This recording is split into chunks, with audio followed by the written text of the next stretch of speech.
morning and welcome to Rising. We've got a great show for you today. Matt Taibbi is joining the program to talk about his latest exclusive investigation into the UK files, so you won't want to miss that. All right, let's get right into it. Let's do it. Yesterday, tens of thousands of protesters gathered in downtown Washington, D.C. to demonstrate their support for the state of Israel after the Hamas October 7th attacks. House Speaker Hakeem Jeffries spoke at the rally. Let's listen in. The Jewish people were systematically murdered by the Nazi regime. The Jewish people were violently attacked by Hamas on October 7th, resulting in the largest loss of Jewish life in a single day since the Holocaust. So we are here, more than 100,000 people strong, to unequivocally declare never again. Never again. Activist and liberal commentator Van Jones also spoke at the rally, but some controversy emerged from his speech. He was met with boos when he called for an end to bombing in the region. Let's listen. I'm a peace guy. I pray for peace.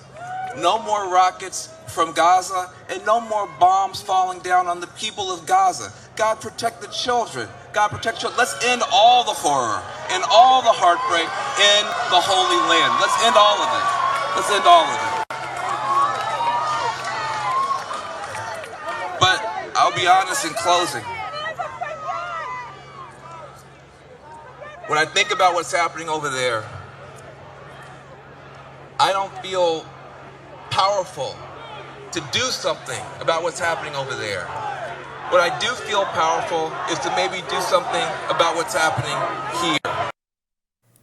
Fellow commentator Mark Lamont Hill called out Van Jones for speaking there, writing on X that he was disappointed that Van Jones is speaking at the March for Israel in D.C. in addition to the noble goals of fighting anti-Semitism and honoring innocent lives lost on October 7th. The march is also organized to affirm U.S. solidarity with an Israeli government that has not only been identified as an apartheid state by human rights groups, but is actively committing multiple war crimes in a genocidal campaign against the people of Gaza. That's according to Mark Lamont Hill. And saying that he should call for a ceasefire. Evangelical pastor John Hagee also spoke at the event, drawing some side eye. Let's take a listen. The Bible says, "He that keepeth Israel neither slumbers nor sleeps."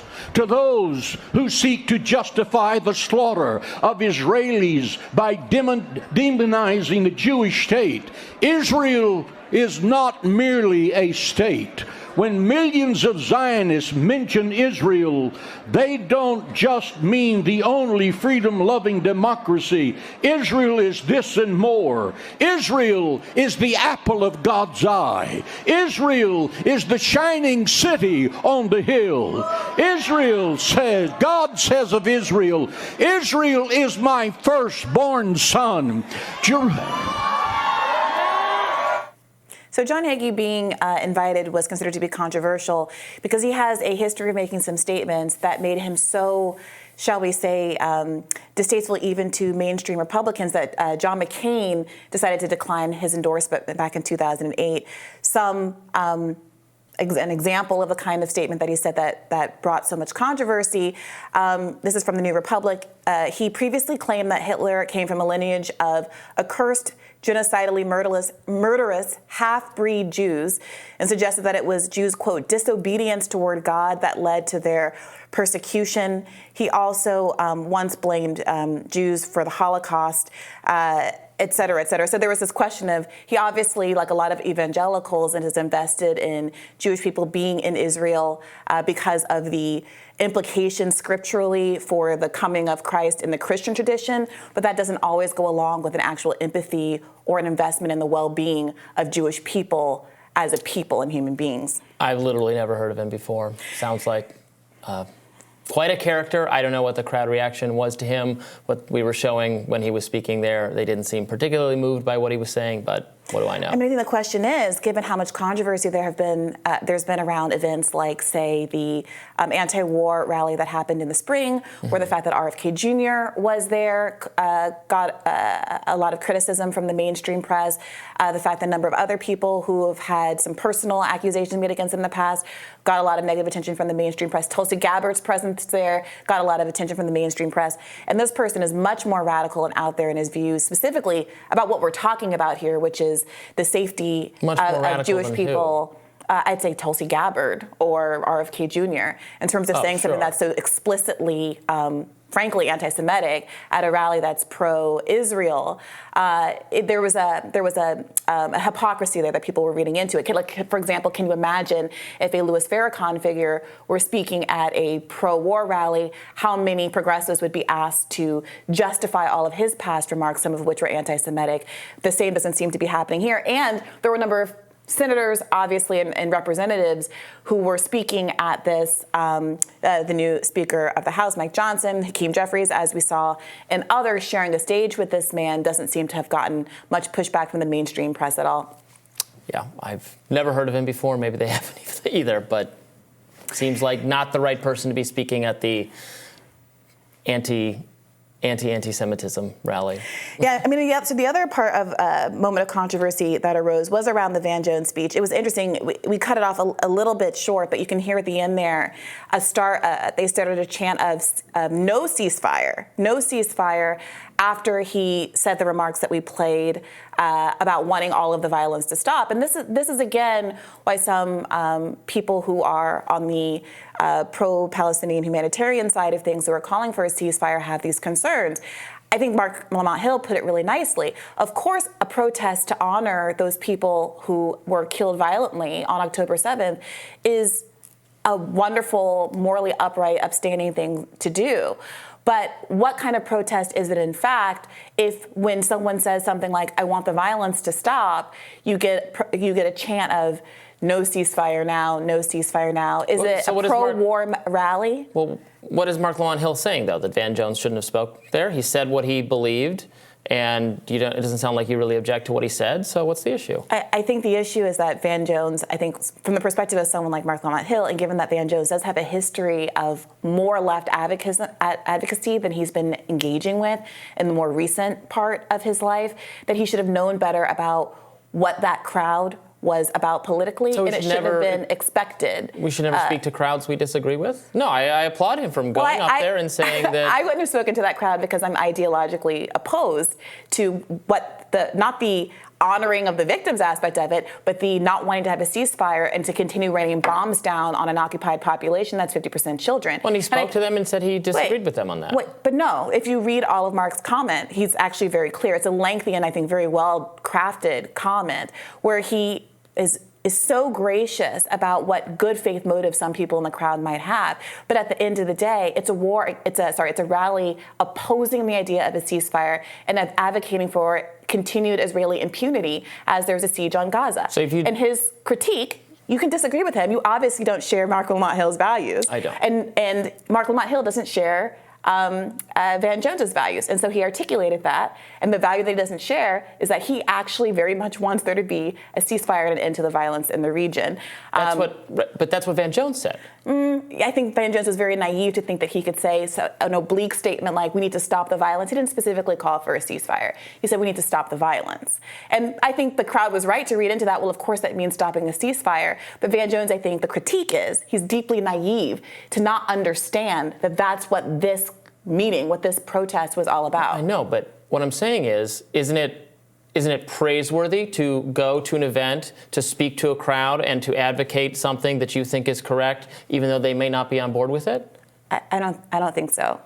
But maybe if you read all so you should only speak at an event or to a crowd if you endorse everything the people there think. I think I think that speaks poorly then of leftist people like probably Mark Lamont Hill, who would not blink an eye at speaking before crowds that endorse what Hamas did on October 7th. I think, Robby, if there's, for instance, an anti-war rally and you're pro-war, you shouldn't speak at it. I do think there are some things that are really core to the entire objective and event.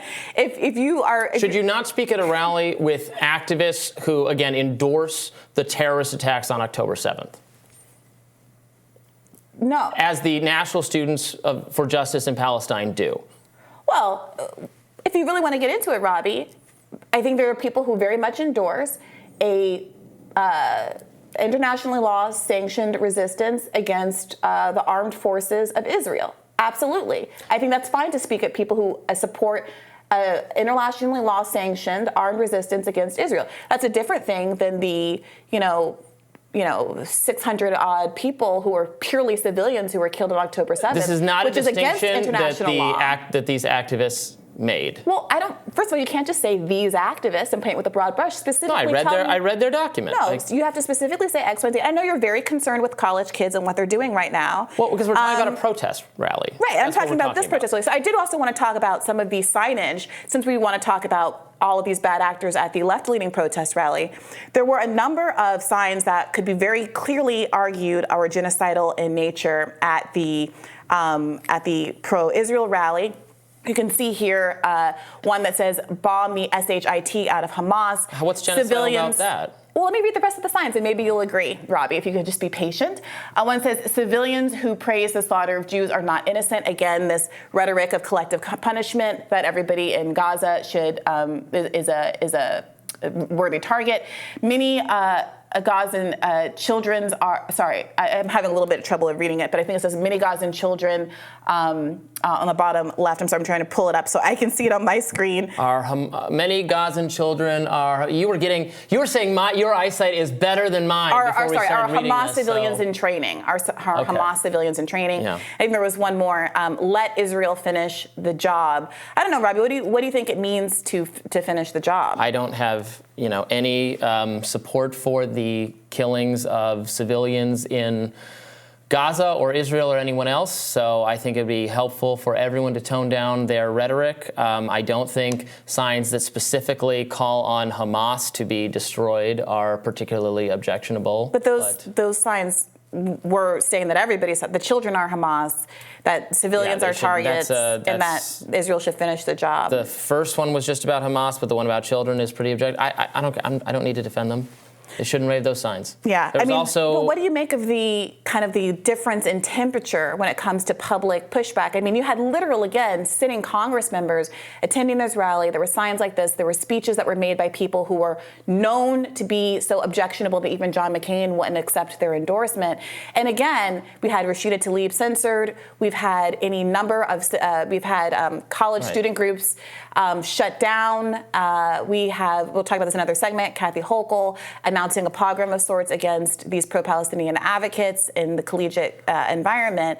Are you surprised, or do you think it's hypocritical for there not to be the same kind of outrage about the signage that we saw at this rally or the speakers that we saw at this rally? But what's the hypocrisy here? Because I think people on the left weren't outraged by it on the pro-Palestinian side. But the people in Congress who were outraged by the left when they said the left was making genocidal statements aren't outraged when they see people at a pro-Israel rally making those same kinds of statements. I oppose the censorship. I oppose genocidal statements. I oppose the killing of civilians. I oppose funding what the state of Israel is doing. What more do you want from me? Well, I'm just asking you a question. I'm not wanting anything from you, Robby. I'm just asking you a question about whether it strikes you as interesting or hypocritical that the people who seem to have a lot to say about a certain kind of statement that was made. I'm not going to criticize Van Jones for saying things I agree with at a rally that there are a lot of people there who have a different foreign policy view than I have that I don't agree with. But not Van Jones, I think it's fine for him to speak there, and people who are criticizing him would happily speak at a rally where the pro-Palestinian side was making genocidal statements about Israelis. That plainly wasn't my question. I'm asking you repeatedly to weigh in on Hagee and the signage, but if you don't want to do that, I respect your choice. No need to invite Hagee. I've never heard of this person before. Let me know, audience. I think you guys understand my question. Do you think it's hypocritical of the people who made the criticism of left protests to be silent when there are so much more clear evidence of people who've made genocidal statements, not just in the crowd, but being invited up on stage to speak? Should elected officials agree that it's more genocidal? responsible? Maybe we can go through the... Okay, never mind. All right, stick around. We're rising after this.